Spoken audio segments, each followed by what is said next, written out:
I'm sure we have because we talk about a lot of people, but we haven't said Squirrel White's name enough.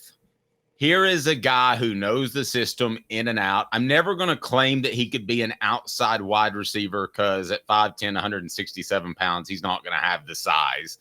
But he does play what Jalin Hyatt showed us is an explosive position at that slot. Caleb, I want to add this too. This is not going to turn into a Joe Milton bashing session. But if you look at what Squirrel White did last year, Caleb, with a quarterback who didn't throw over the middle very well, Squirrel White was Tennessee's most productive receiver.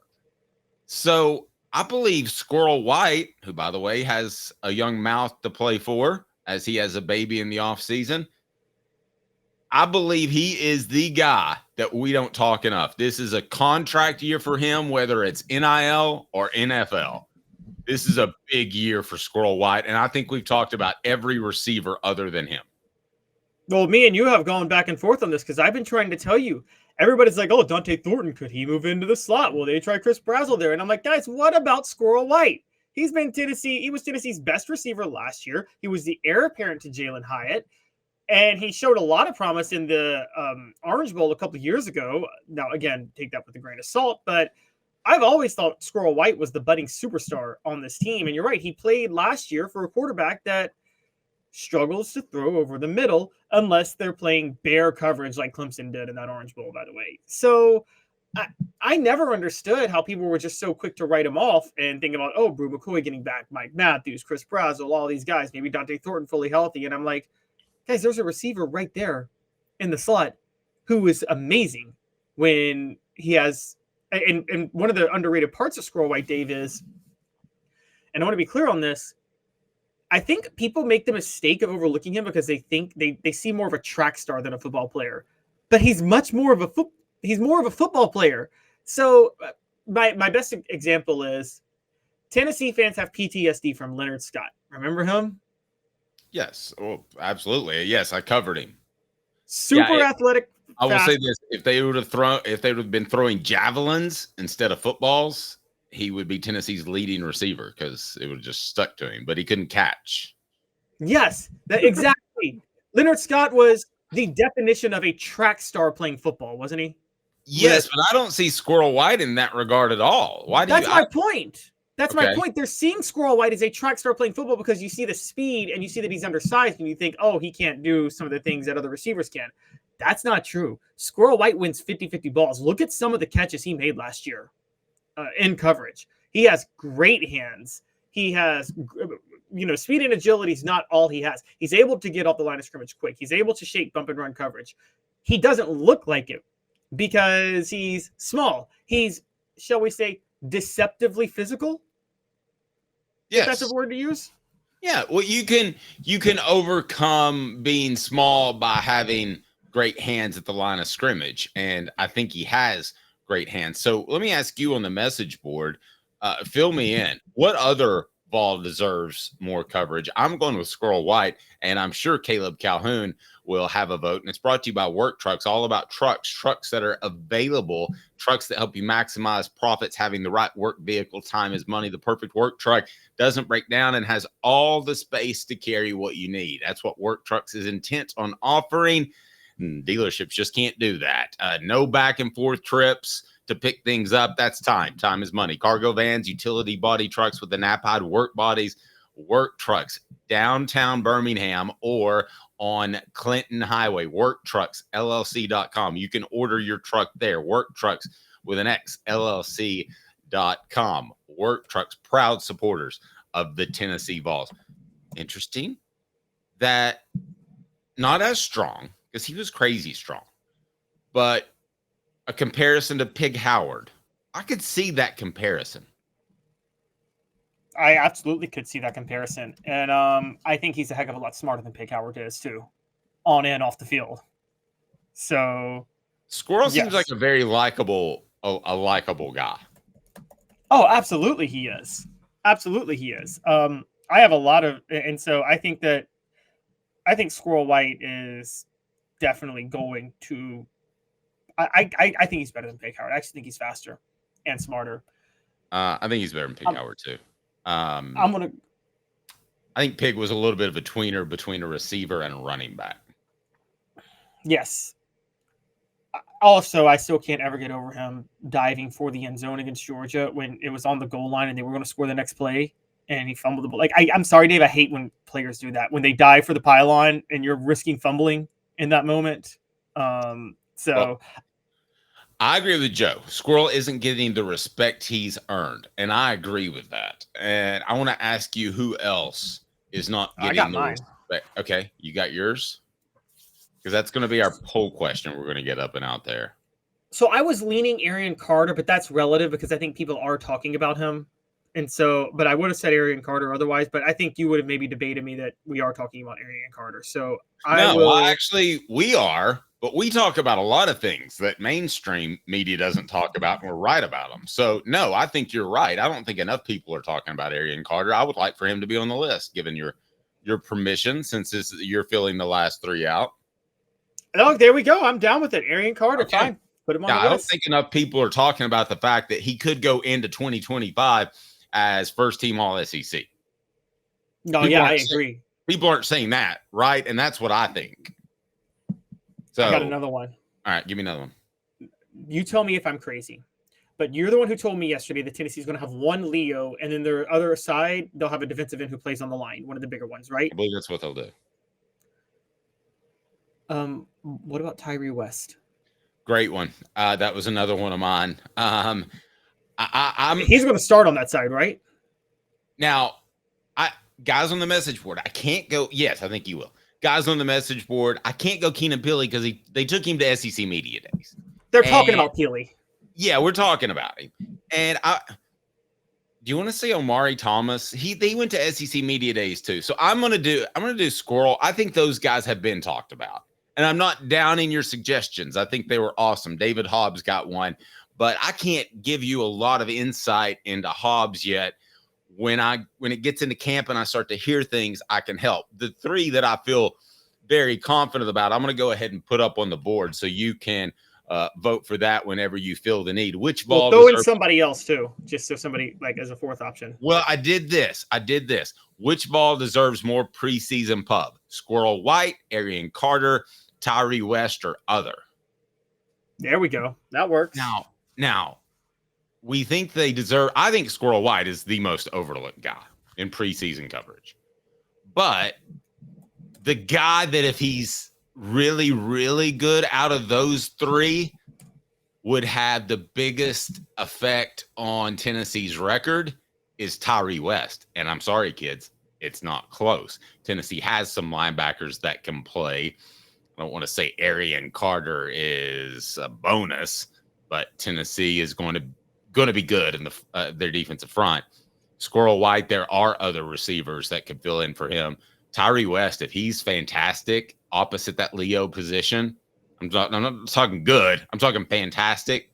Tennessee's a different football team, and they're not just a college football playoff contender. They're a college football championship contender. I think that much of what he can bring to that position, if he can do that. I agree. And remember, he was very highly talented as a recruit. I mean, it was a big recruiting win when Tennessee got him out of Georgia. It's one of the first big recruiting wins that Tennessee ever enjoyed. And I had always wondered, where is he? Why is he buried in the depth chart?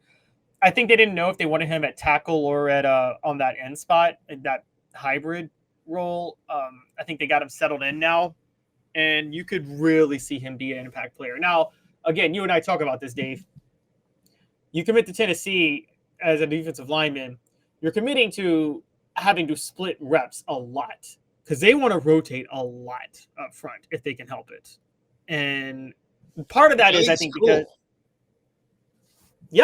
Are you going down the recruiting path? Because if you tell me I get to rotate a lot, that means I play early and I play fresh. I didn't know if you were going down the recruiting path. I think you're right. I never thought about that. That is a selling point, isn't it? Yeah.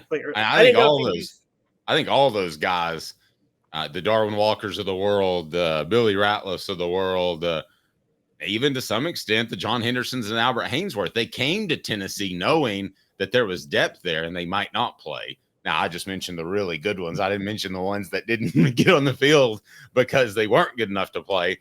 But that's what they've done now, and that's what they're pitching in recruiting. And listen, you can tell me I can be healthy for a whole season and go after the quarterback. Hello. We talk about discounts and NIL. That should be a discount, Caleb.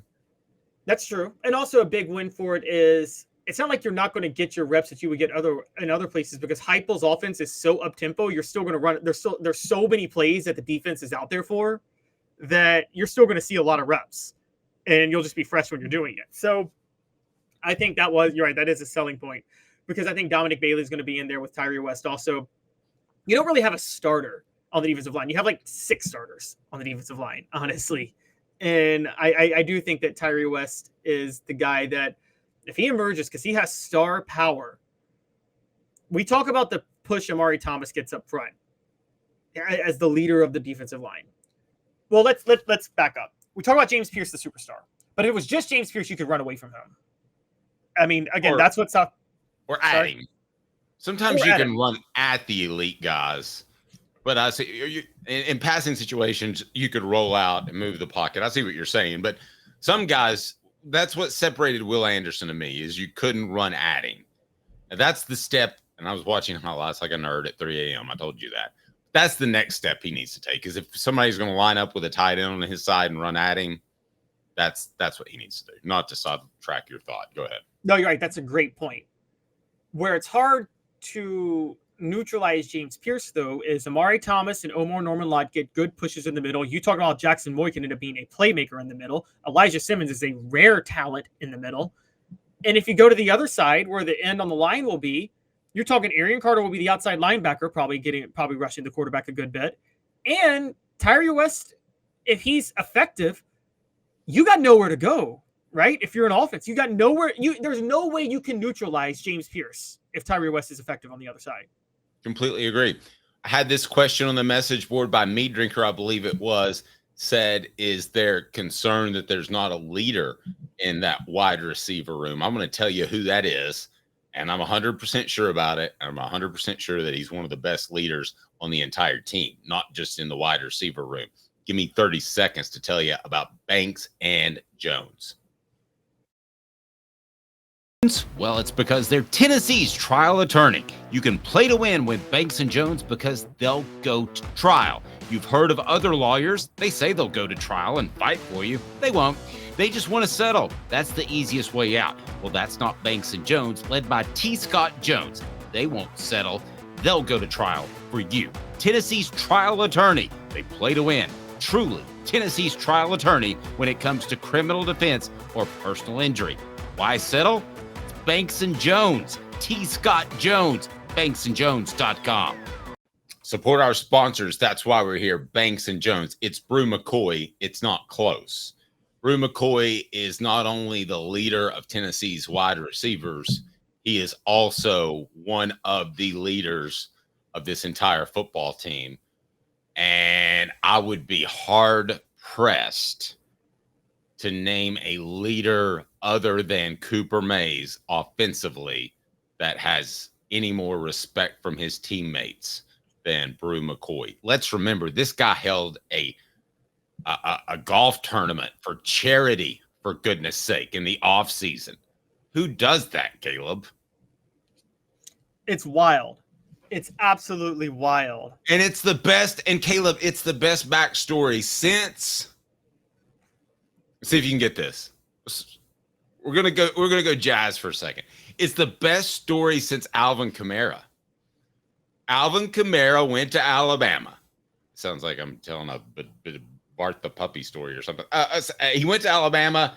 Injuries, wasn't good enough, whatever, wasn't mature enough, went to junior college. I've seen these guys wash out 9 times out of 10, especially at running back, because there's a ton of them out there. He comes to Tennessee. He has a smile on his face the whole time that some other dude is getting all his carries because the head coach promised the other dude a bunch of cash and he doesn't want him to flip on him. So Alvin Kamara's always smiling, and I know what happened recently, but he's having a good NFL career, a great NFL career, and I couldn't be happier for him. Brew McCoy comes to you, and he's he has this issue on campus. He's already transferred to Texas and back to Southern California. He has an issue with an alleged assault that turns out not to carry any water. And he's one of Tennessee's biggest leaders, despite his season getting shortened last year with an injury. I'm telling you, this is one of the best just stories, regardless of what happens. If he has a decent year, it's one of the best stories in the 25 years that I've been around Tennessee football. Yes, provided he doesn't find himself in trouble again the way Alvin Kamara did, punching somebody on an elevator in Vegas. True. And he has to have the big year. He has to be in the 1,000, 1,200 range, but I think it's him.